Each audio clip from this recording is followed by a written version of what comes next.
is GKW. Welcome to another edition of Good Karma Wrestling. I'm Gabe Neitzel from ESPN Milwaukee. With me, as always, from ESPN West Palm, Brian Rowitz, and catch him on ESPN 1000 in Chicago, Jonathan Hood.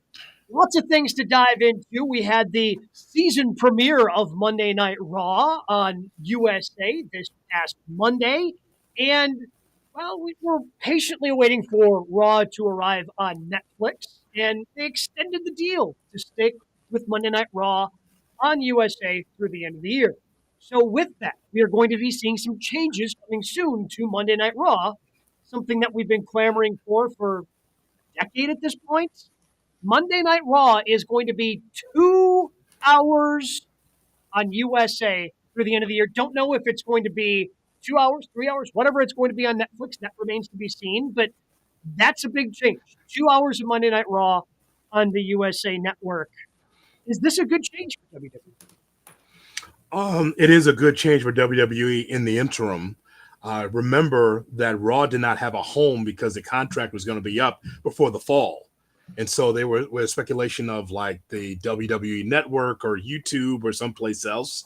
So now it's going to be extended. 2 hours is good. And I know there's a generation of fans that are not used to 2 hours of Raw. The story, Gabe, that we have found out is that when they go back to Netflix, it'll be go back to 3 hours. And that will be in January. So well, I've seen some stuff saying that there's no set time is sort of what they're floating around right now. Whether it's true or not, I just saw a couple of things that was written that says when they go back to Netflix, it'll be 3 hours. 2 hours is fine. I've been waiting for this for years. 2 hours. You could tell stories quicker. You get through the story, and people will have more anticipation. 3 hours stretches it out. He was always a great play for WWE from a money standpoint, but 2 hours in the short term, totally fine. Yeah, I agree. Like if we have fewer video packages recapping stuff we saw earlier in the night or the week before, like I'm 100% okay with that. I'll admit where we are today with Monday Night Raw is light years better than 2 years ago, and 3 hours was truly torture. Now, 3 hours, like, all right, it's bearable. It's a little different when you're in person, but still to get to 2 hours, to condense it, to make it tighter, to give us more matches and less recaps, I am 100% on board with this. Yeah, again, like you said, in person, there were times where 3 hours was really bad. And we in Milwaukee, where I am, I feel like we're on the SmackDown rotation. We've had more SmackDown than Raw, so it's certainly flown by a little bit quicker. But it's just easier, I think, for everybody involved. Does WWE have enough talent that they already have 4 hours a week, and then you throw NXT in there, and they're throwing plenty of main roster down on NXT if you want to get them a little bit of work. I think it's going to be really easy, and I think that first 2 hour Raw we get is going to be a breath of fresh air because it's going to be so fast and so pacey, and all the good parts that we have of Raw for 3 hours, condense it down to 2. I think it's going to be a really good show. Wrestling should only be 2 hours. This is coming from a guy that grew up watching 30-minute and 1 hour shows. So when it was 2 hours, like, boy, that's a long time. 2 hour shows. Wow. But we're used to it, and I think that's exactly the right time for wrestling. And from WWE standpoint, look, this has got to be great for Triple H. You're trying to plan 8 to 10 segments instead of stretching it out. I mean, as you guys were mentioning, under Vince, it was 3 hours, and I think that they were just hemorrhaging. They love the money, but they just threw anything against the wall. At least these 3 hours under Triple H have had some meat to it. It meant something. What was the Shane thing? Raw Underground? Was that the name of it? Yes. That they tried for Yes. Yes. So bad. Man. They were so desperate, just kind of coming up like, guys, we are struggling with this third hour, but we can't say no to the money. What do we do? You don't have the Best of Underground DVD? Is that what you're saying? I don't. Okay. I don't. The worst thing in wrestling is trying to make something that's real. Something that's not real. That's exactly what they did. Try to do a shoot thing, and it didn't work. It did not work at all. And that's the thing. Like, where we're at now, we're like forcing them to tell better stories. We've seen it with the WWE pay-per-views under Hunter. Like, these are shorter PLEs, and they're making it better. We're seeing better wrestling. We're not seeing, zombie matches and things like that. So I feel like it'll challenge Hunter and ultimately make it better for us as fans. Yeah, I mean, the fact that most of the PLEs were as long as Monday Night Raw now, because that's what he tries to keep it to kind of that tight 3 hours for a lot of these PLEs, except for obviously the big ones, right? Like obviously Yeah. WrestleMania is a little different, SummerSlam a little bit different, but for Bash in Berlin, like they wanted to keep that right around 3 hours. So it makes sense that, okay, 3 hours is reserved for the big shows where we're going to have a lot more wrestling, and we can. And again, I think this is good for the talents, and we see Natalia giving an interview talking about where she's been over the summer for WWE after she returned in her home country this past Monday. Look, they've been great taking care of talent. We're seeing they're cutting down on house shows. This is another way to take care of talent where you don't have to have just random matches to help fill the time. Where we see Braun Breaker take on or Bronson Reed take on whomever for the 5th week in a row. You can eliminate a lot of those things when it's tighter and you have to be really responsible with that time that you now have. Gabe, it's a great point. I'm glad you brought up the point that came out the last couple of days from Mark Shapiro from the front office at WWE. They are going to cut back on house shows. And I know that you have spoken glowingly about house shows, how you appreciate house shows more than when the TV cameras come to Milwaukee. Because now they're cutting it back even more so. So they want to have less than 200 events. They feel like if you want to go home to your family, you can vacation if you want. And it's just a totally different vibe. So think about this, even just for this fall, the idea that it's just 2 hours, you can tell more stories that way. But now fewer house shows, man. You built the house shows because you put the TV show on to be able to get tickets for the house show. And then the house show is supposed to be able to help you want to get the pay-per-view at some point. They're eliminating that completely. Like they're going to just, outside of New York during the holidays, Chicago, certain cities, they're going to cut back on that even more so. So it's going to be pretty much a primarily television product. Yeah. And look, I'm a little sad about the house shows because, like you said, if you go to a house show, it's just good fun, right? Like you're getting really quality wrestling matches. You're going to get a couple of goofy things that you don't necessarily get on TV. And I've always enjoyed them because you don't have the downtime that you have a lot of the times during the TV tapings, whether that's a 3-hour Raw or SmackDown. But for the talents, it just makes a ton of sense. If WWE doesn't need that revenue, and house shows don't exactly draw a ton of revenue, right? So WWE doesn't need that with the deals they have with Netflix and USA and CW. So from making your talent happy standpoint, especially when there's a competitor in AEW out there, it just makes all the sense in the world to get rid of them. And I think that's the important part. The fact that there is another option out there. If they were making this money and there was another option, they still would be 300 house shows a year. Because we have a bunch of money. Hey, we can make more money. But now to try and massage things a little bit, and you've made your comments about the guys that go to AEW and, they're running from the grind. That's all this is. This is just to save face. Like, hey, yeah, you can come work for us and still not have to kill yourselves. Yeah, it's too bad because there was that time where Chicago, Milwaukee, Green Bay, or maybe like a B show in Kenosha, but it's just like the idea they go to these certain markets. It's just like, and for the kids, if nothing else, for the kids, it's like they would never come here. Oh yeah, because it fostered a goodwill in the community. That's what Vince and all these other promoters in the past did. Like, hey man, we're never going to bring cameras here, but if we bring an event here, it's going to be a good crowd. The kids will like it, and they'll be connected to the show. Nowadays, man, look what you laid out, Brian. They're making money hand over fist. If they're going to do house shows, it's going to be international or just a few big markets in the United States, and that's it. You go home. Bash in Berlin was basically a house show. Right.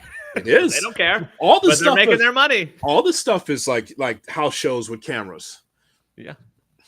The Raw crowd down here in Sunrise a few weeks ago, it's the most packed I've seen that arena in a long time. And I tend to avoid even going to some of the WWE shows because of what a drag they are. But that was a packed house. I'm like, oh, that's right. WWE is hot right now. Like, they are hot. They're making money. Netflix, I feel like, is going to make it even more profitable because now people might just stumble upon it where it's like, oh, what is this? Let's flip this on, and somehow you're hooked again. So they're hitting all the right notes right now.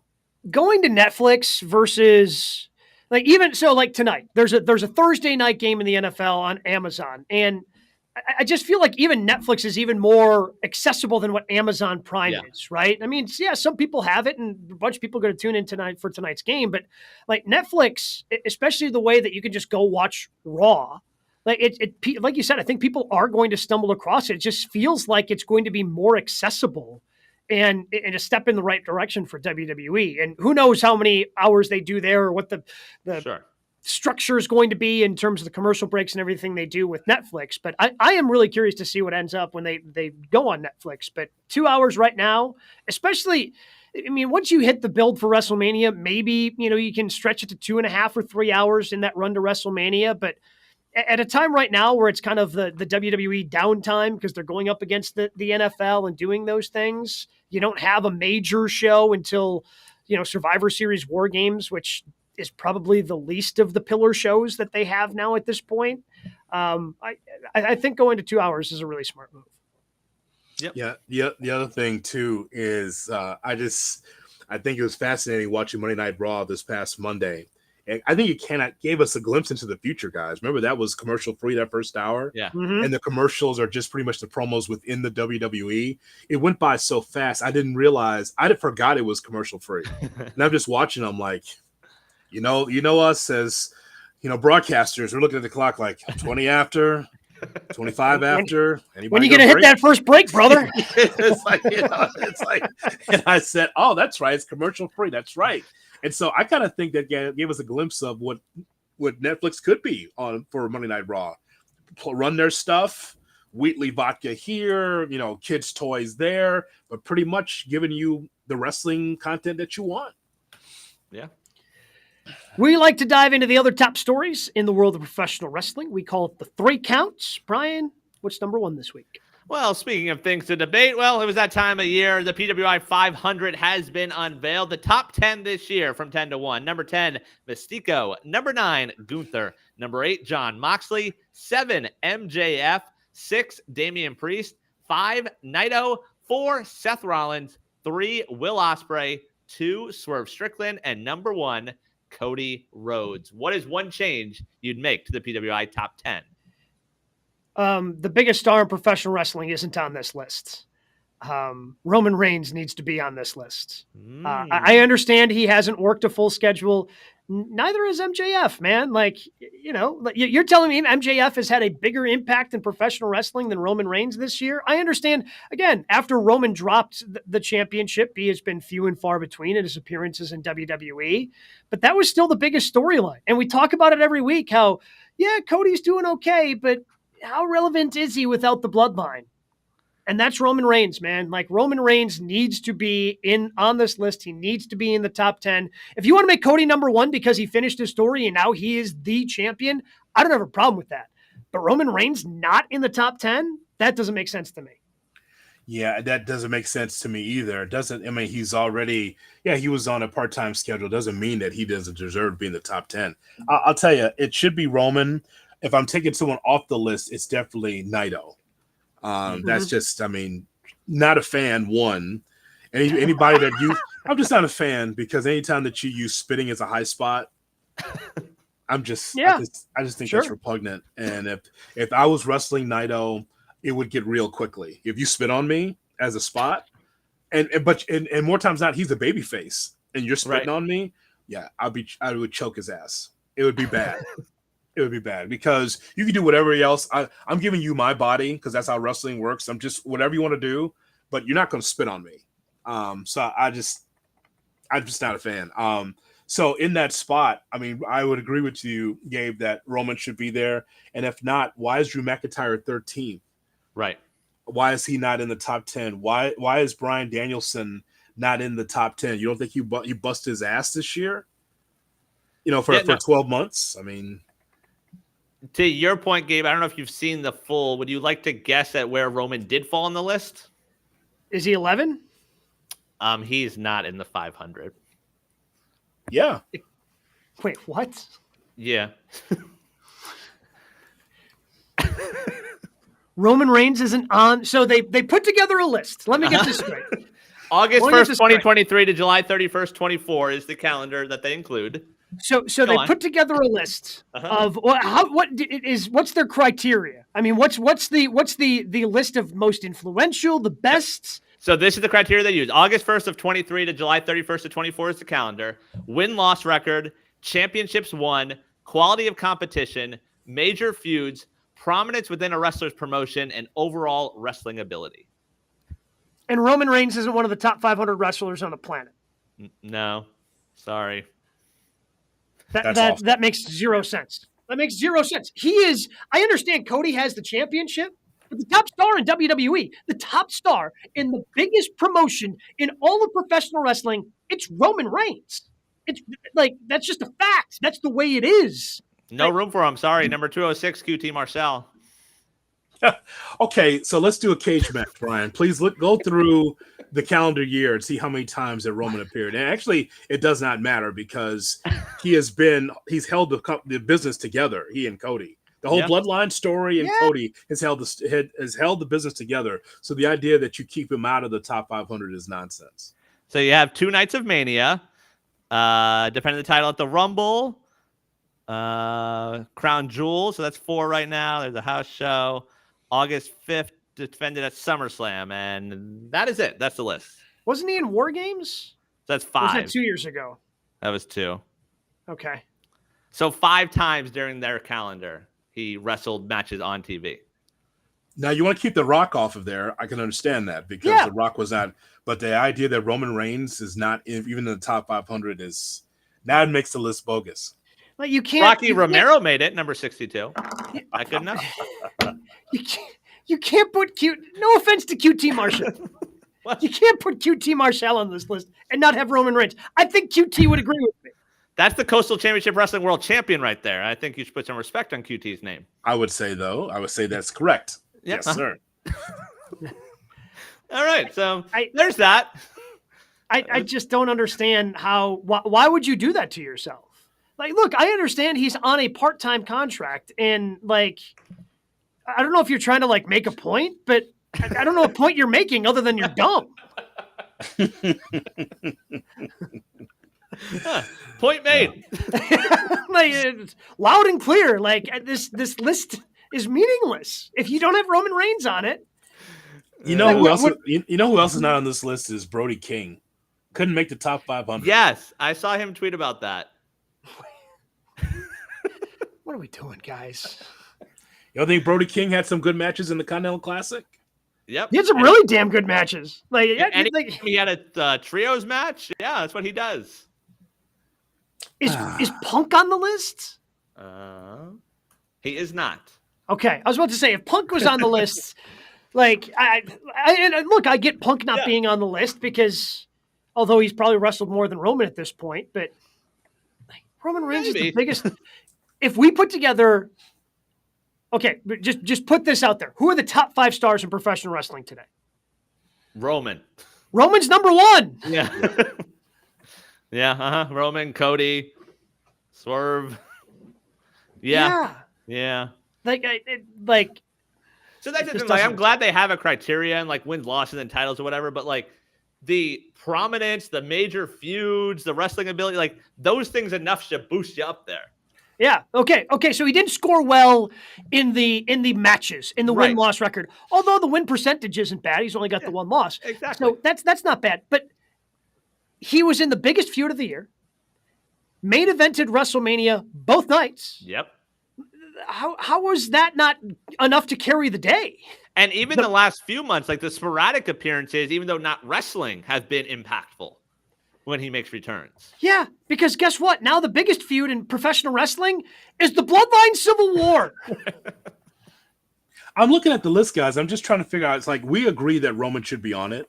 Yeah. Where should he be on it? I mean, I think Cody deserves to be 1. Yep. Swerve Strickland's had a fine year. Again, I thought it was premature for him to be the AEW champion. I thought the Samoa Joe should have had a longer run, but it happened in Dynasty. Had a really nice run. Even before that, his work with Hangman Page deserves to be number 2. Yeah, it's been a top feud. Yep. Ospreay Rollins. I don't I'd put him ahead of Seth. I'd put him ahead of Seth. Damian Priest, MJF. Yeah. Number 37 is Logan Paul. Like, Gabe's leaving. To our audio audience, Gabe has left. Yeah. What are we doing? What are we doing? Logan Paul is on the list and Roman isn't? Yeah. Alex Shelley's ahead of him at 23. How many times has Logan Paul wrestled? That's what I'm like. So Roman was at 5, Logan 7. That's like a full week there. 7 matches. What memorable feud The LA Knight feud is better than the Bloodline. And look, I love LA Knight, man. Like, but yeah, the LA Knight feud is better than the Bloodline feud. Is that what is that what you're trying to tell me? PWI. Yeah, number 37, ahead of Michael Oku at 38. Michael Oku, who's had banger after banger in the UK, by the way, down to 38. I just, it's a trash list without Roman. Yeah, look, it really is. Look, because honestly, like I do look forward to the PWI top 10, top 500, because it's always a fun list to debate. Yeah, but if you're just going to like undercut yourself, like you can't do that. Like you can't just completely delegitimize yourself by saying, "Oh, yeah, sorry, he didn't wrestle enough," when there's somebody who wrestled 7 times in the top 50. And Eric just chimed in, it's Bloodline fatigue. Where's Bloodline fatigue? I haven't seen it. The hottest storyline in the business? Yeah, like the Bloodline fatigue to me, like I don't see that happening. You see Roman Reigns show up and people lose their damn minds every Friday night he shows up. Like I'm assuming he's going to be there tomorrow night on the and somehow have something to do with that cage match that's happening to kick off SmackDown on USA, by the way. It's going to be the first thing on the card. McElvaney, PW Insider, says Roman put us in an awkward spot. He only had 5 singles matches during the evaluation period, and the minimum is either 10 or 6 during 6 separate months. So I guess that's how Logan gets in there. Brock had a similar deal years ago and didn't make it. Then you make make a damn exception, man. Yeah, like for that guy who Okay, so what? He had 5 singles matches? Like, who cares? He had the tag match on the main evented Wrestle freaking Mania. So Roman was number 1 for 6 straight years. He dropped to number 2 last year and now off the list. I don't know how he just drops off the list. Like he never was around. Like you make it seem like that he was gone for 365 days. That's just poor. But I gave you, like, I took out somebody from 5 and I put Drew McIntyre Drew should be up there. Certainly Drew should be up there. The work that he has done, he is a top 10 guy. As much as I love Mox, and I am the biggest Jon Moxley stan probably on the show, I don't know if Mox has had a top 10 year. Yeah. I mean, is he on there? Is he on there because he won he won the IWGP Heavyweight Championship? That's probably, my guess, is the only reason he's on there. Did the AEW win fall in this August of 23? I think so. It's deserved, though, Gabe. He deserves to be in the top. Okay. 10. Drew's the one I would have had also. I probably would have even moved up Gunther. Like anything he was involved in was a big deal. Hell, whether it be the IC title, the NXT title stuff, and then ultimately the Mania stuff. Hell, Jey Uso. He's 17th in this list to be in the top 10. But it's just the work that he's done. I know you don't like him. But it's going to upset Rikishi that he's not high enough. So I mean, he's done great work. Knowing the criteria of like championships won and that sort of thing, like he hasn't. I mean, him and Cody won the tag team championships and then had probably, the second greatest, post press conference moment after CM Punk eating the muffins in Chicago. But the greatest that didn't involve pastries. Yes, the greatest thing that does not involve pastries. Yes, when him and Cody just showed up, just hammered for the post scrum press conference. Yeet. Fantastic. I don't think they have that as a qualification. Otherwise, maybe he would have shot up the rankings. So happy PWI 500 day, guys. And I remember when that thing used to be relevant, that PWI 500, when you leave the guy that really connects everything, the connective tissue to professional wrestling starts with Roman Reigns and extends out to the bloodline, and he's not in the top 500 because of work rate, because he's not as hot as Okada or Vikingo or some of these other guys, or whatever the reason. That's just poor. He should be on the list. Yeah. What do we got at number? Let's just throw this away. Let's move on to number 2, Brian. All right. This past weekend in Chicago, it was AEW All Out, which completed a couple big shows for AEW. So what was the better show top to bottom? All In or All Out? Oh, I think it's All Out. I think All Out in Chicago ultimately came over the top. Brian, I know you and I talked about it, and after going back and watching more of the main women's match, the one that was featured with Mercedes Moné and Britt Baker, I mean, that wasn't as good as Mercedes Moné or Hikaru Shida. It wasn't as good as Stat and Willow Nightingale. I just think all up and down this card, like Danielson Perry delivered, Hangman Adam Page and Swerve Strickland really delivered. Will Ospreay Pac was probably match of the year contender.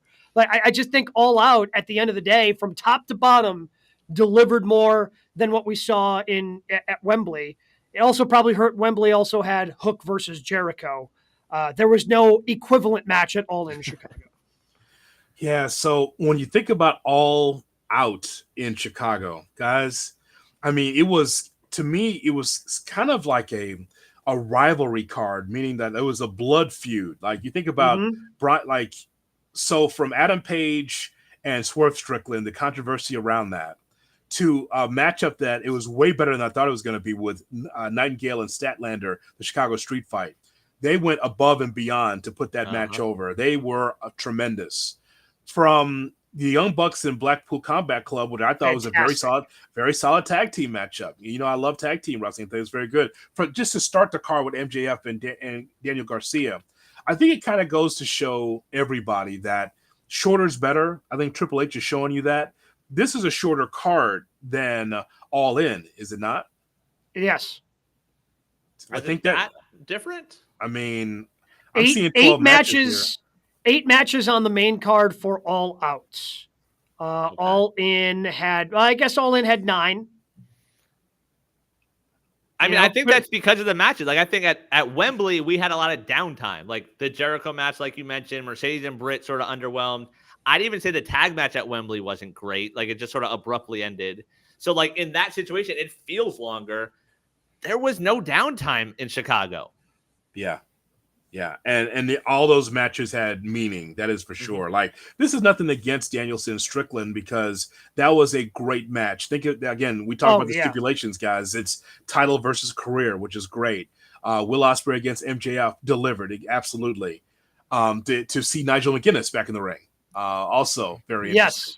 Yes. But no, I would say that Chicago, I think that was the better card of the two, and that says something. 8,000 in Chicago. Right. 45 to 50,000 people in Wembley. And it's like the other card, the smaller card with the smaller audience was better. And I think it leads to the discussion of what is their Mania / Super Bowl? See, I always thought it was All Out. I always thought, even though the first show that AEW ever had was Double or Nothing in Vegas, I always felt All Out in Chicago was it, because it was really just a derivative of the original All In. And it was in the same building, 10,000 plus people just about every time. Obviously not this time around, but they still ended up getting a very good crowd, kind of rallied at the end, I think, to get close to that 10,000 mark. But it's hard to say that All In isn't. I mean, All In is. I mean, they don't run any of those stadium shows. Like All In, that's what they're doing in that brand, because again, now they've done it twice at Wembley. They're going to do it not at a football stadium, but at a baseball stadium still in Dallas next year. So All In is the biggest show that they do because it's the biggest arenas that they go to. Yeah, that's fair. Yeah, I always thought Double or Nothing was their big show because it was in Vegas so often. Are they shuffling that around next year? I don't know, because they always do like this casino themed with everything, right? Like, so it feels like they have to keep that one in Vegas. They're 5 years old, and we shouldn't have to be searching with both hands to try to determine what is their biggest show. I think that, but again, if you're the company, this is our biggest show. Does that mean that because you're at the stadium, that's your biggest show? You have to identify that. This is why McMahon, whatever you think of Vince, WrestleMania was the biggest thing. Madison Square Garden, WrestleMania. Well, why is it big? It's because it's got all the stars, it's got all the pageantry and all that. Everything doesn't have pageantry. This is why when Tony Khan tells us in press conference that this card, this show, this wrestler is the greatest we've ever seen, the best we've ever done. I know that's promoting, but at some point, that's the boy that cried wolf. Right. Yeah, like something has to be your cornerstone. If you don't watch any other show this year, this is our show. Yeah, I go back to, I always just felt it was All Out. I mean, not last year, because last year was just kind of a throwaway card because of it being a week after All In. But and again, maybe it's because I'm in Milwaukee and it's in Chicago and I've been there so many times for it. But All Out is where we got CM Punk in a ring to wrestle for the first time in damn near a decade. It's where Bryan Danielson debuted. It's where Adam Cole debuted for AEW. It's, it's where Chris Jericho was crowned the first ever AEW champion. Like, All Out in Chicago has had a lot of big milestones for the company, and that's why I always viewed it that way. But again, I think I have to shift gears, because if it's going to be a stadium show, that's clearly the biggest thing that they do. I do wonder, though, if this TV deal, whenever it gets closed, and there's always the rumors about pay-per-views moving to Max, does that change it? Because the mold they're in now, they want you to spend that $50 every pay-per-view. So they want every show to be a marquee show. If you're now paying whatever it is a month for Max and getting every show, do they say, okay, we can take a month off and it doesn't need to be this banger after banger and we focus on just one? I'm not convinced that, if it's on Max, I don't know if it's going to be free on Max. You think you still have to pay additional? I think you may have to pay additional, much like if you have ESPN Plus, you don't get the UFC fights. You got to pay additional for that. That's fair. I would not be shocked if maybe it's a little bit less of them, but I would not be shocked if you still would have to pay additionally for the pay-per-views. And again, I don't know anything. That's just a guess on my part. I didn't even think about that, but that does make sense. The whole thing with AEW pay-per-views, as we all know, is that they're great. They're bangers. Yeah. You may not have liked what you saw with Swerve and Hangman, the aftermath of that, the whole lights out match. You might not have liked it. Maybe you just like the pure wrestling that they give you, all the stuff that they do.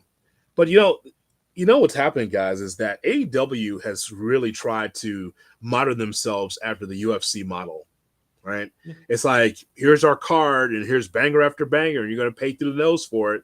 Is it worth it? Yeah. Is it $50 on Triller TV? Yeah. It's worth it, because they give you everything you want. You don't feel like you're shortchanged, because the men and women there, they give you great action. But here's the thing. You're not UFC. You're not even WWE, as far as that's concerned. Like $50 a month, because that's what it's averaging now. Aren't they doing like 10, 11 pay-per-views a year? Mm-hmm. That's a ton. It's a ton. That's asking a lot from your fan base. And at least with All In, All Out, Triller did. Yes, it saved $15, but $15 is $15. You got, if you knew you were going to get both, you could buy both right away and just pay $85 versus $50 for both. They're also doing one for the final 3 of the year, which I think is like 25% off. So like you've got it that counts, going. Man. But then like the weird part for me is that like in 2 weeks when they're running Arthur Ashe, that's a pay-per-view quality card. So like I've never been the one like, oh, don't get that stuff away on free TV. I'm going to buy all these regardless. But if you are someone that isn't going to buy everyone, you don't need to when you're going to get a card like we're going to get in 2 weeks at Arthur Ashe. You're going to get Mox and Darby. You're going to get the Bucks versus Fletcher and Ospreay. And you're going to get Nigel McGuinness returning to the ring. All on free TV. Are we talking about this now, what you just laid out, or is this a different segment? I think we dive into it now. Yeah. Okay. All right. So at a 24,000 seat arena in the Rupp Arena in Lexington, in which 2,900 people were there. God almighty, it's horrible. So I'm confused, and maybe you guys can help me. Probably not. I thought, then you know what? Then he has to go then. Brian, you got to help me. So because why is it that Jon Moxley tells Darby Allin, like, Bryan Danielson, he's disposed. He's not going to be around for Wembley. I'm sorry, he's not going to be around for Arthur Ashe. So this is for an opportunity for Moxley to get the number 1 contendership or a title match against Bryan Danielson, because he's not going to be around. But then later on in the night, Nigel McGuinness announces that there's going to be a match against the indisposed, not available Bryan Danielson on the same card. What happened there on the same show? The way I'm going to explain it, and they've done no due diligence at explaining it, so this is all just theory and throwing stuff against the wall, is that Nigel and Mox were working together. They essentially tricked Darby, and it was a mind game. Like, oh, yeah, he's not good to go. So that's why Darby was willing to put up the shot. And they still cover themselves a little, saying like, oh, Nigel and Bryan will happen if Bryan is cleared. But, okay. So there's that. Is that a legitimate way to go? Certainly. Yeah. But and then if you get Hunter- Darby versus Bryan in Washington. I think this is awesome. But Hunter, I think, would do it where at least backstage segment, see Mox talking with Nigel. Like actually have them interact instead of going, oh crap, how are we going to explain this now? Like that's, and look, it's getting us something that we want, because I think every wrestling fan, we've talked about it here. Like, okay, when's Nigel going to get cleared? The second Nigel got cleared and the second Danielson won that championship at Wembley, everybody went, all right, we're going to get Nigel versus Bryan. Like, we're going to get it. Awesome. But like, let's get there in a way that makes sense. Like, let's build that in a way that makes sense. Not on the same show. You can't have this on the same show. You can't have Moxley saying, that Bryan's not cleared. And I know, Darby, you'll Correct. never be World Heavyweight Champion. Yep. So I need that championship opportunity right now. Nope. I'll wrestle you for it. Which, again, I had no problem with that segment. That segment, okay, that makes sense to me. We're going to sell, Bryan's not going to be there. You're going to sell the attack after Mox turned on him and they did the whole thing. Okay, then he's not available in a couple weeks. I'm down with that. And I'm down with him. Okay, he wanted to talk to Darby. This is why he wanted to talk to Darby, because he wants that title shot. And, Darby going to be the babyface that puts it on the line. Okay, that's all fine. That all makes sense. But then you undo all of that good and turn it to crap by having Nigel McGuinness come out with a contract for Bryan Danielson. It just doesn't make any sense. If they next week explain it, does that make you feel better? Because a few weeks ago, I was confused as why Darby was getting a shot, because that felt wasted at Arthur Ashe. And it feels like they only gave him a shot because, like, oh, we have 2 rings. Let's do a special match. And, you get a world title shot. Oh, okay. So the good of this is Nigel McGuinness saved the show. Promo of his life, right? Yes. The whole contract in the back pocket, the 2,900 people that were there erupted, knowing that we're going to see Nigel McGuinness wrestle again against Bryan Danielson. Again, Moxley says he's not going to be there, and all of a sudden now he's going to be there. So here's how it's going to lay out, guys. It's going to be, we're going to get the dream match of Nigel McGuinness against Bryan Danielson, in which Danielson will go over. Mm-hmm. And we're going to get Moxley losing to Darby. Yep. Darby wrestles Danielson. Darby wins the championship at WrestleDream. Now, listen. And here's why. Moxley said, you'll never be World Heavyweight Champion. So you know what that means? At some point, he's going to be World Heavyweight Champion. Now, listen. I can't see it. The fuzzy pink coat and the Daredevil going to be the World Heavyweight Champion at AEW. You want to do that? That's fine. Bryan respects Darby. Darby's from that area. Mm-hmm. And so I think that's where they're going, that we're going to see Darby Allin as world champion. Darby can't win. Mox has to win. Otherwise, you just completely undercut this brand new faction that you just started. Yes. So, I was originally pitching for Darby Bryan in Washington. I think that makes sense. But Darby winning means Bryan's done in October? He's going to have neck surgery at the end of the year. That's legit.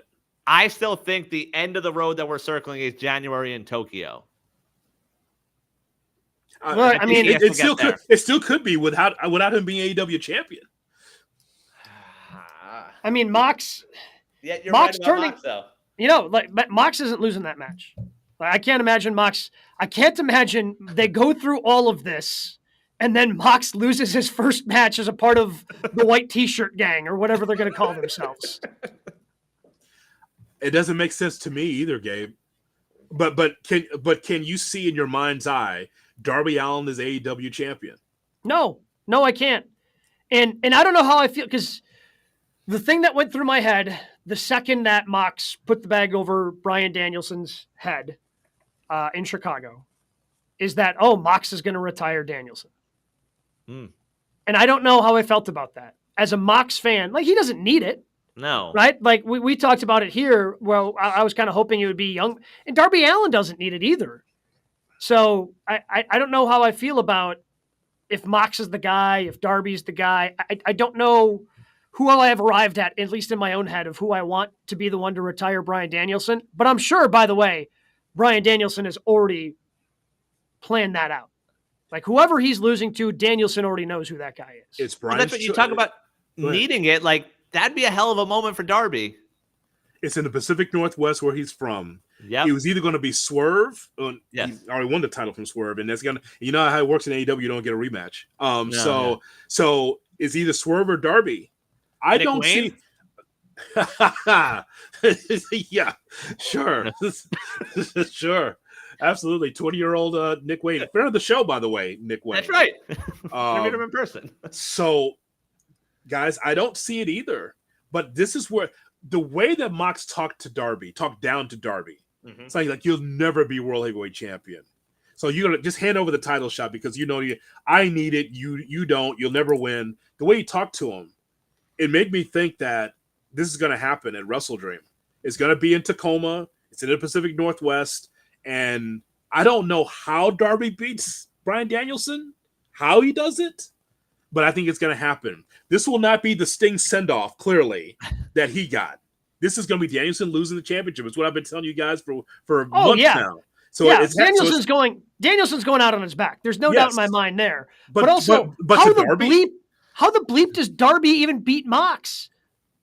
Right. That's the thing. I feel like AEW throws these ideas out, and then they're like, "Ah, crap! Like we're pinned in a hole right now. Like, we don't know which way to go." And sometimes things work out. Like we talked about Chicago and how well things worked out with Stat and Willow, with MJF and Garcia. Like it all worked out. But now it feels like they have all these different directions and they're all going to the same spot. It's like, well, we can't do this, but we can't do that, but we can't do this. So, Nigel, you're up. Like, they're just confused right now. It's got to be somebody that Danielson respects. He respects a lot of guys. Well, yeah, everybody. That could be anyone in the locker room. I was going to say, if that's going to be, that could be Jeff Jarrett. That could be anybody, right? But I saw a Willow quote today that she said in an imaginary intergender match, she'd love to wrestle Brian. I'm sure Brian would give her the title. Like, you can't put it on Brian. Like, he's not the good judge of this. I think Darby, and Mr. Doozy chimes in. He says that Darby wins and Christian cashes in the contract. Yeah, but Darby's not winning at Arthur Ashe. Like, what? Let's not skip over that. Darby's losing his title shots. I don't know. I don't know. He's not beating Mox. If Darby beats Mox, how much does that hurt Mox? Doesn't hurt him at all because he's going to be under this. He's under this new regime. Mox, but it hurts the entire regime. It undercuts everybody. Listen, he's part of this new regime with Shane McMahon, so it doesn't hurt him at all. Oh God, Shane's the leader of this. We forgot about. There's another thing out there. Jesus, I didn't know we were going Shane. Well, I mean, mastermind. Well, I mean, he leans in to Tony. He's talking through Tony Schiavone to talk to Tony Khan, saying, "This is not your company anymore." Then what does Pac say on Wednesday? He says that we're taking this thing over. Okay, so what does that mean? Have Shane retire, Brian? No, we don't want to see Shane in the ring. I'd quit. Yeah, I'd quit. I'm not doing this show. I'm just telling you that this is Shane's new regime with John Moxley and company in this new look BCC. I don't. Yeah, and also, by the way, as an aside to all of this, did you notice, guys, watching Dynamite, we're going back to WCW 2000. So you're going to do promo shitting on the company. Yeah. Why would Mox do that?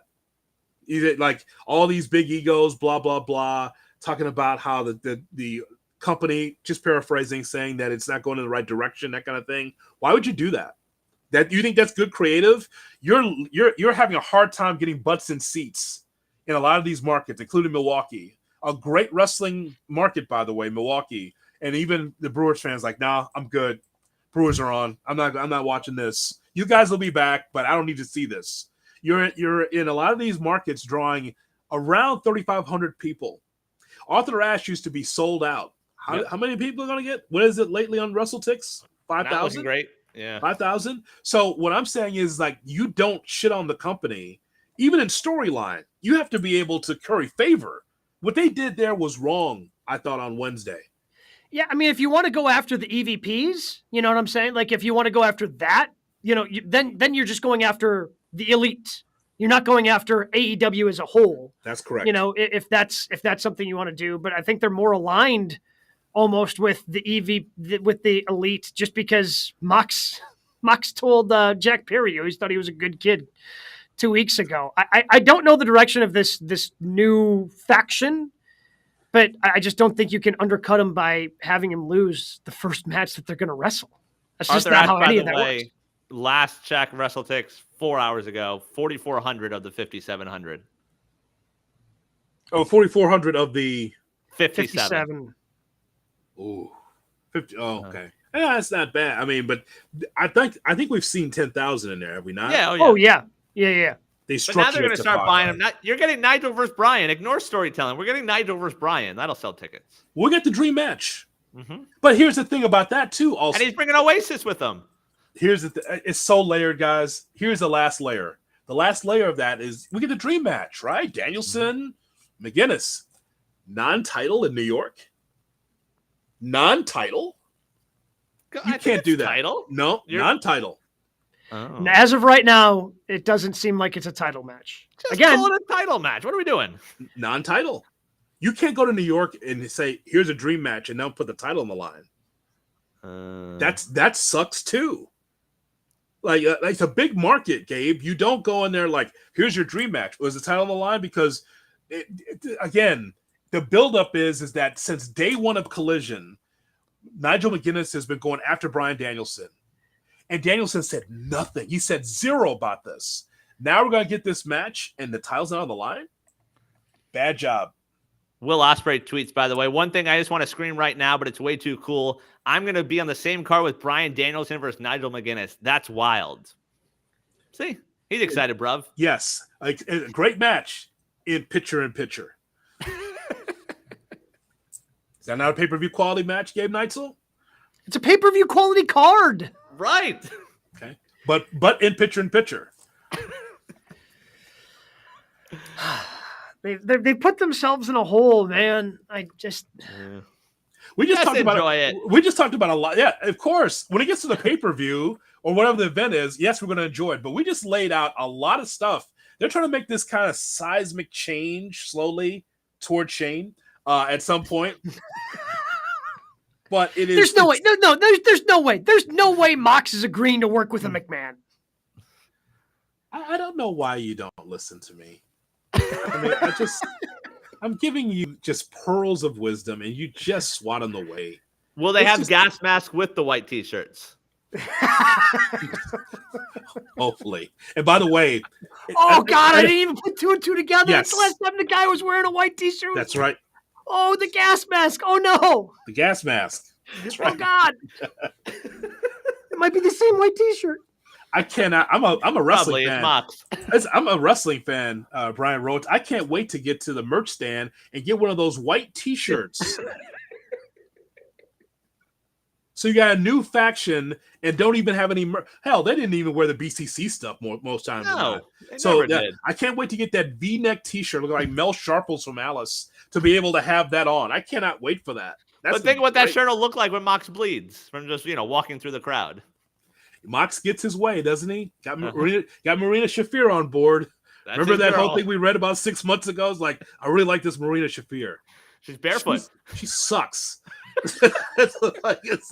He was very impressed that she wrestled without shoes. That was his big takeaway. And now I thought that was Martinez. No, it's her. That was No, Shafir. Okay. Yep. Yeah. All right. It's like, okay, what is she gonna do? Well, one thing she can put somebody in a sleeper. We saw that on Wednesday. Who was that? We got Private Party and Commander. Yeah. Commander. Yeah. Commander? Commander. Yeah. Commander went to sleep. Yeah. Oof! What a mess! What a mess this company. But once they get in the ring, it's gonna be great. I'm excited. It's just something For Marina Shafir, Commander. Huh? That's a good Mania weekend match at some bingo hall. I agree. What do Sold out. What do we have at number 3, Brian? All right, going around social media this week, people were speculating what a current day NWO would look like with this current WWE roster, the one that was trending the most: John Cena, Randy Orton, CM Punk. Who would you guys put in your current day NWO with this WWE roster? We're of course just talking about like 3, right? Because Yeah, not like not 27. So I thought it would be fun if it started off with Kevin Owens and Sami Zayn, and those were kind of the two kind of wreaking havoc, and then Seth Rollins would be the the Hulk Hogan figure that turned his back on the rest of everybody else, because he always thought that he would step up for everybody. He'd be, especially after the last time he was world heavyweight champion, gave that speech. He's the fighting champion, all these different things.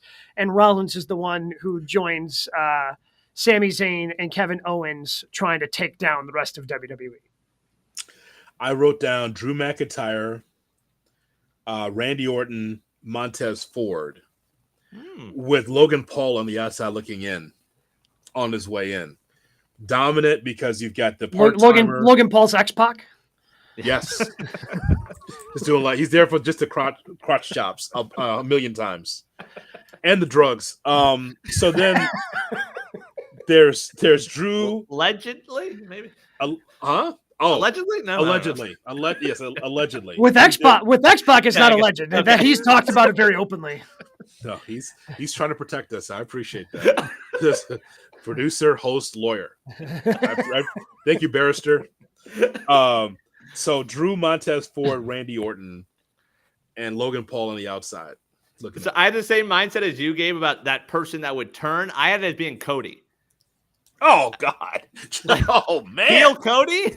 Oh, man. I also agree with Drew, and I throw Bronson Reed in there. I feel like they're sort of pushing him. You could do some stuff with him. But Drew, Bronson, and Cody as the lead guy, whose name we don't have to mention.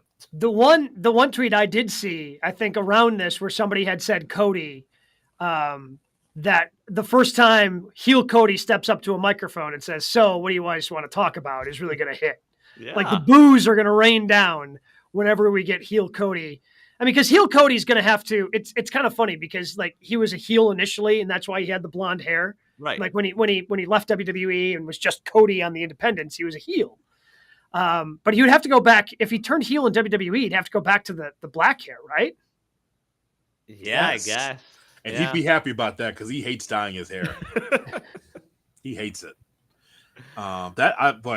So now your merchandise sales now with that idea is down 40%. No, people would buy NWO shirts again. Same change font? the color a little bit. You got to change it a little. Change What, it. the CWO, the Cody World Order? Yeah, there you go. You know what? You got something there. Yeah. You got something there. I like it. I like it. Cody is a heel. Let's see. Last time was it Japan with the Bullet Club. The Bullet Club. He was Bullet Club. Uh-huh. And a little bit in the Indies here or there. I like Cody as a heel. I agree. Cody I think he's great as a heel. I keep seeing clips pop up now that I watch him when it happened, but like he was heel in Impact. I saw some stuff with like him and Brandy going back and forth. Like, I love heel Cody. I like that. So of course you have to replace that that baby face. So who would take his place in that spot if it happened today? So then who would be the Sting? Who would would play the Sting role, I guess is what we're asking here. Yeah. Your guy, Main Event Jay. He'd be the face of the company and lose every week and never get the big one. You're terrible. What? He's so over. Bad. I don't understand. He'd be in the main event and not win matches. It is kind of funny to call him Main Event Jey Uso, who's never in the main event, right? Right. He was this week, and he got a he W. was this week. Come on now. I'm talking about what it counts, the PLEs. It was a season premiere. What counts more than that? Yeah. Hey, new season. He's 1 for 1. Yeah. The PLEs. What counts more than that? Money. Hey, it was the season premiere. The new season starts now. Uh-huh. I don't know. Opening day. Who knows? Maybe at Bad Blood he'll be not in the main event. No, not in the main event. He's not going to be in that cell. Season premiere. Like we're talking about One Tree Hill or something. God almighty, season premiere. It's the same wrestling show we watch every week. Stop it. But I feel like it's around this time every year, but it's never like consistent. Like No. if it was like, the first Monday of every, there's a second Monday of every September. It's sometimes it's October, sometimes it's whatever they call it. The season. They just pick. They don't know. No, it makes it seem like that we've been tuned out for the spring and summer. Oh, the fall season. Here we go. It's back on now. It's been on every week. And so what's more odd? The wrestling press conference or the season premiere of wrestling we've been watching for 52 weeks in a row? The season premiere. Yeah. It's just so strange. So I think that's a good list. So do you like the Montez Ford deal because we waited for him to turn heel? Yeah, has that ship sailed? Because it feels like it under Hunter. I think the company is soured on Montez Ford. And I don't know why. Yeah. Is that reality show a thing? Did that start? Anyone watching that? No, this is GKW. I think that went away. If you want to bring someone on to be able to break those shows down, sure, but not the three of us. We're busy. Well, you're going to have to watch it if we get Bianca on. Oh, that's right. See? It was both of them.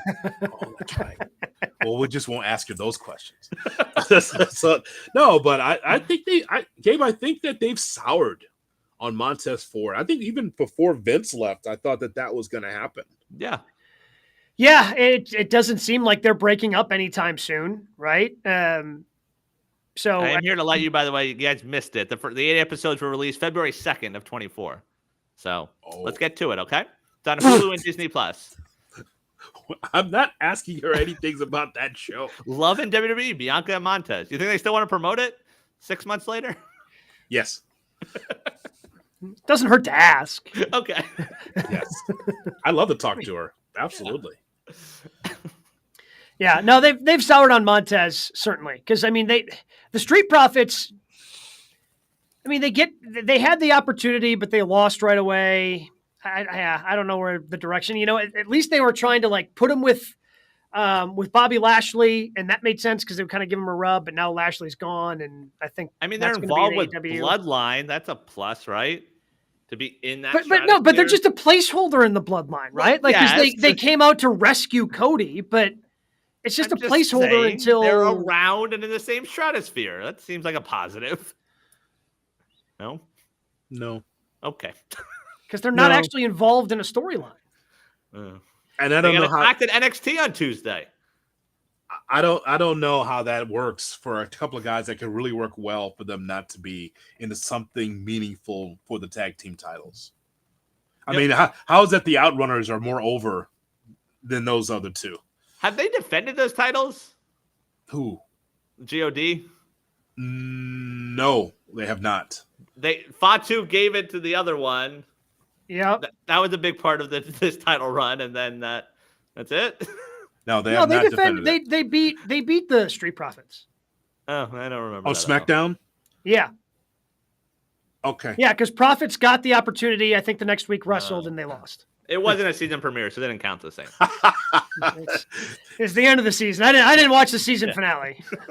Wrestling and reruns. That'd be something in the summer. Just tune out until the fall. Yeah.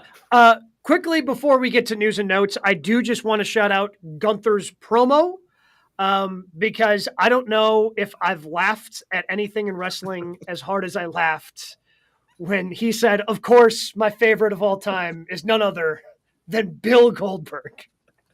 Like, I thought they're in Canada. Yes, I understand they weren't in Montreal, but they were in Canada. They had Bret Hart out there. I just assumed because, again, Shawn's still within the company, he would just say, oh, Shawn Michaels, and make a screw job reference. Like, okay, whatever. But for him to actually say Bill Goldberg, to take the shot at Goldberg on television, it was just, and to call him Bill was just the delivery. Like, he had the wry smile right before he said it, like he couldn't help himself. It was spectacular. I felt like Brett was about to break also, almost like he knew. Like, he looked like he was containing a little, but the Bill part 100%, because you can find that on social. Brett, every interview will make sure to tell you how much he hates Bill Goldberg. Should have worked that in. Bravo. In 5 days, you will get a shoot interview from Brett saying he didn't know it was coming, and he's going to hate everybody again and burn the world down. That's what he's got to do. I'm standing there, and then all of a sudden, this big goof, this Gunter, and he says Bill Goldberg, and I'm just standing there stunned because that's what we went over in the back, and that's complete bullshit. Dumbasses in WWE, nothing's really changed. This is bullshit. It'll be something like that. Okay, I look forward to that. He'll be upset again. I enjoyed it too. I loved it because it was comedic timing was perfect. Oh, it was so good. I didn't see it coming. I had no idea it was coming. It was spectacular. All right, what do we got news and notes this week, Brian? All right, talking about season premieres. Well, October 1st in Chicago, the NXT debut on the CW. That card's starting to come together. We already knew CM Punk will be on that show. We have now learned Jade Cargill and Bianca Belair will be making an appearance. Miz TV will be a part of it. Match-wise, the NXT title on the line. Ethan Page defends against Trick Williams. The women's title, Roxanne Perez versus Julia. And we'll have a street fight between Wes Lee and Zachary Wentz. Man, people were really interested in Julia, huh? Tuned in big time. Big time. On and USA Chelsea. to check her out. Give credit to friend of the show. Shout out to, you know what? I'm actually giving friend of show Chelsea more credit there. That's right. Yeah. People were tuning in to see Chelsea wrestle. I watched it. Me too. I turned it on. I'm just interested to see because I haven't seen a lot of Julia. I'm not familiar with her work. And a lot of hype around her. Pretty good. And you take on a veteran like Chelsea Green. You know what Chelsea told us is like she ain't worried about championships. She just want to tell stories. Right. She's already got money. She's got Matt Cardona's money. She just wants to tell stories. And so I thought that was kind of interesting. I want to see more of Julia because, the Meltzers of the world tell us that she's the greatest of all time and she's great. Okay, let's take a look. I just, Gabe, you know how the ratings work with the CW. I don't know what the highest ratings ever been for Live Golf. I know the CW's not good. It's low, right? Not good, yeah. Right? Okay. So I don't know what the WWE is trying to do here. Like, you're not going to NXT will never be number one at its time slot on Tuesday because it's on the CW. It will never happen. They will never be number one in their time slot. They're not will they be more accessible now? Are they running on the app too? I don't know. Is the CW more accessible than USA? Technically, yes, but CW is also not in every market. Oh, okay. USA is in more markets than CW. Gotcha. But they're loading up the card anyway. Yeah. They're loading up. I mean, they don't have to, but they're loading up the card anyway. It just, it's a little bit of a step back on the CW, but it is on network TV in some markets. Mm-hmm. It doesn't have the vast reach of USA, but they're doing it anyway because it's WWE. Yeah. I mean, Roxanne and Julia, like that's a pay-per-view quality match for them, and we're going to get that there. CW, give them credit though. They're really trying to bolster their sports profile. Mm-hmm. with the ACC football, the golf, the racing, wrestling. I mean, for what they are, they're trying to give a bigger profile than they ever have before. And the NWA. What's next, Brian? All right, elsewhere, MVP at a virtual signing was talking about being paired with Omos, and he said, quote, "If you can't make money with that, then you're just an idiot." Talking about Omos. Wait, so is Omos going to join the Hurt Collective or whatever they're going to call themselves? No, I learned from this. Omos is still under contract. He still works there. Really? Yeah, he's there. Yeah. But please keep cutting down house shows though. Right. I mean, he should be in NXT. That's where he should be. Correct. But if he's not even good enough to be on NXT, and you're cutting down house shows, where's he going to work? Yeah. I think, in 2002, could you have made money with Omos? Sure. I think WWE made money with the Great Khali, right? Oof. Right? They did. Like if you are big, you could make money then. Being big's not enough in 2024. No. And I think we saw that. He wrestled Brock at Mania. Like, that was the thing that happened.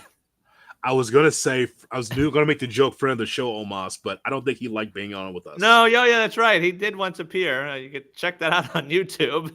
He was technically on this show. I don't think he liked being on with us. I don't think. The word count was not high during that interview for him. No. But friendly chap everywhere else, but just not with us for whatever reason. So. Time for Gabe to clear out his schedule. According to the Milwaukee Business Journal, the city of Milwaukee putting together a bid to bring Money in the Bank to Wisconsin next year. The last PLE they hosted was Fastlane back in 2017. They are hoping that if this goes well, it could lead to bigger events in the future. AmFam Field? No, Fiserv. So they would do it at Fiserv. So Fiserv Forum would be for Money in the Bank. And I think once they get AmFam Field winterized, I think obviously, they've talked about this before. They had representatives in Philadelphia for WrestleMania. Clearly they want a Royal Rumble at AmFam Field once the improvements to that stadium have been made. So I think if this goes well, which hopefully they get it, and hopefully it does, then Milwaukee can get one of the pillar events of WWE. I know I got to wait, but I want SummerSlam in Milwaukee. That's what I want. Yeah, I Because- mean, they could do that at Amphitheater Field, but it seems like they want to do that at football stadiums. Yeah. That's a nice stadium, though, right there. I mean, like, Oh, look, I got you're not getting an argument from me. Summerfest and SummerSlam, like within the same like time. That'd be awesome. If they do end up there, it's R-Truth that's on the slide, right? Of course. Oh, 100%. Yeah. 100%. Yeah. When he's Shout out to R-Truth. I don't know if you saw him live commenting during Shannon Sharp's thing yesterday. He also had a Hilarious. live Instagram feed today that might have reenacted said moment. Incident? Yes, incident. There you go. Shout out to Michelle. So Fastlane, by the way, that Fastlane card featured Bill Goldberg in Milwaukee. Oh, good. He speared Kevin Owens to win the Universal Championship. For those that are listening in Milwaukee in the city council, you want to have an infusion of huge cash coming to the state of Wisconsin, get that PLE in Milwaukee. Let's go. As a Chicagoan, I'm only 90 minutes away. Let's go. I will be there because it's easy. It's easy access, and it'll be fun. And then everything around the stadium, all the restaurants and bars, it's a win-win. Yep. It can be a destination city if Wisconsin wants it. Yeah, clip that and put that on the truth. Man, we've come a long way on this show from Hood being the Milwaukee heel to now singing his praises. We've come a long, long way. I have no problem with Milwaukee, as you well know. I have no problem with it because I think that's great for the city. Mm-hmm.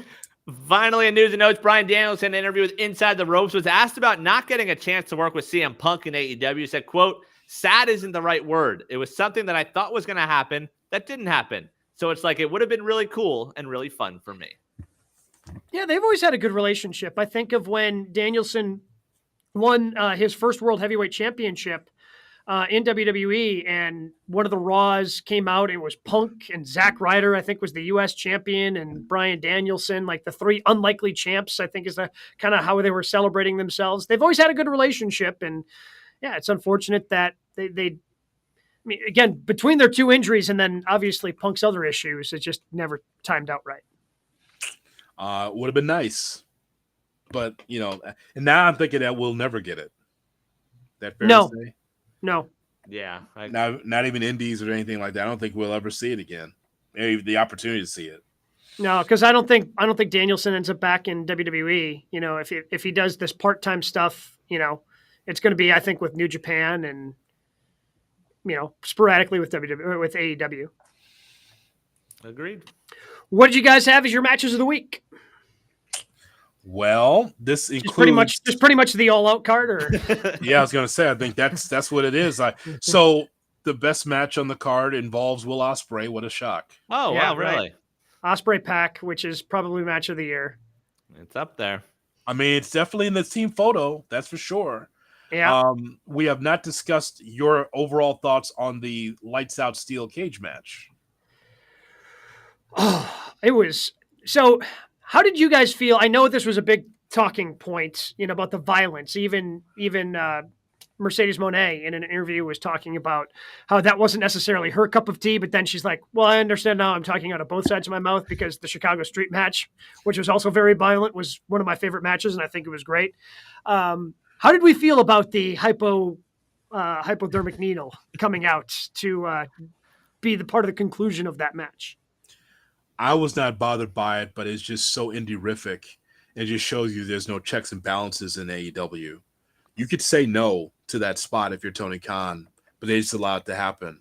There's so much violence. And my whole joke was, have this match. This has to be the blow-off. Don't come back on Dynamite the next week with a one-fall 30-minute. Like that, they can't wrestle again. This should be the end of the. Anytime there's a cage that's erected, that is the end of the feud. But when you go to that part, like the needle was really hard to watch, but also the cinder block was even worse. Yes. So that's it. Like for me, that stuff doesn't bother me. Like it had to get to that level of the violence or the extremeness. It didn't feel necessary. Like even the needle, like the visual was one of those where it's like, it's not really doing it. Like I get what they're going for, but like just taking out the grill, I feel like would have been enough of like whoa, I can't believe they did that. But I understand why people are bothered. It did not bother me. You, It's just- yeah, go ahead. It didn't bother me. I just felt it was unnecessary. And like you said, it just didn't. I don't think it delivered what they wanted it to deliver. Right. And the unprotected headshot, probably don't need that in 2024. Yeah. Like they've done that. The chair was shaved, brother. It's okay. It was safe, apparently. They talked to Chris Nowitzki about it. I guess it's fine. But so this is at least the third time they've done this. Yeah. Because Cody took one, and that was supposed to be gimmicked, and it caught him weird, right? And then there's blood everywhere because it like hooked on his ear or whatever. And I can't remember. War Games one. Yeah, there was a War Games one or Blood and Guts one. But yeah. Whatever, I'm blanking on who it was, but when they like tied... But there was another one because this was a discussion point then. Like the visual of the unprotected headshot in 2024 with a chair. I don't care if the chair's gimmicked. You just don't. And they seemed mindful of it. Like it was an intentional like cutaway from the camera. Yeah. So like they are mindful of it in that regard, but I don't know. Like it felt deserving. I've seen it thrown around, and I sort of agree with it. The next time we get the two of them, it's for the title. I don't know how you can top what we saw there on Saturday. If you do, what's the score? It's 3-1 Swerve, 2-1? 3-1 Swerve. So Hangman ends up with the belt and then drops it to Swerve, and that's the end of it? There was like a draw between them two also. You remember this, right? Yeah. Remember there's a draw between them? Mm-hmm. Whereas like, I think it was like, the storyline was Hangman saying, "Hey, you can't beat me." Right. Yeah. Swerve, you can't beat me. But just for brevity, I'll just say this: like, it didn't bother me. What bothers me is the lack of continuity in AEW, in which if that's going to be the most violent match, it's lights out. I understand, but you also had a wrestler try to murder a wrestler on the same card. If you can't stretch this violence out, why do you put it all in the same card? You had Moxley trying to actually kill Bryan Danielson. Yeah, that happened also. And that was mild compared to what we saw in the lights out match. So it's like, yeah, I mean, even milder was Stat taking thumbtacks to the crotch area. Like, yes, also part of the violence. Yeah. So I don't know. You can, yeah, and I guess that was my hesitation. I guess when we talked about it earlier, All In, All Out, which was better. Yeah. I understand not every wrestling match has to be for everyone. And honestly, it's kind of what I enjoy about AEW. They do put on a number of different matches, and it can be different. But yeah, if you're going to have the ultra violent blow off feud because you have this blood feud going on between, then you have to kind of tamper everything else back, right? You got to you can't have Mox just has to put him in, the bulldog or whatever to just kind of choke out Danielson, not use the paper or the plastic bag. Yep. I mean, I don't get it. So Garcia MJF was a great way to start the card. The 8-man tag on Collision on Friday. I thought on Collision. Yeah, it was Friday. Yeah, Collision was special Collision on Friday. That's why you're confused. Yeah, so I thought that was good as well. Some non-all outs that I had, Ricochet and Guevara from last night. I was happy to watch that one. And how far has Sammy fallen? Whew. I know. But maybe this is the rehab tour. I don't know. And then from Monday, I enjoyed Finn versus Ray. Very good. Like Finn versus Ray was good. Yes. Like that was the one WWE match that I certainly had on my list as well. You had to have Guevara against Ricochet because they wrestled at PWG. So we got to put that match on because of the people that watch PWG, the 500 people that were there. Yeah. Do you really need that match? Do you need that Wednesday? Not necessarily. No. And by the way, I can send you that match. It was 30 minutes with a classic compared to the confined 8 or 9 minutes that they had in the match. Ricochet costs them at Arthur Ashe, right? Yes. Can you do it that way? Yeah. I think you're right. Kind of seems the way to go. Because, I mean, part of the storyline, again, part of the reason I think he wanted to say initially no Ospreay is because he wanted to keep his eye on Ricochet. Now he's taking his eye off of Ricochet, and Ricochet is going to make him pay. I'm good with that. I like that. It's kind of the thought that I initially had after seeing that. So again, we just went through what was kind of a just a big sprint of pay-per-views or PLEs, whatever you want to call them.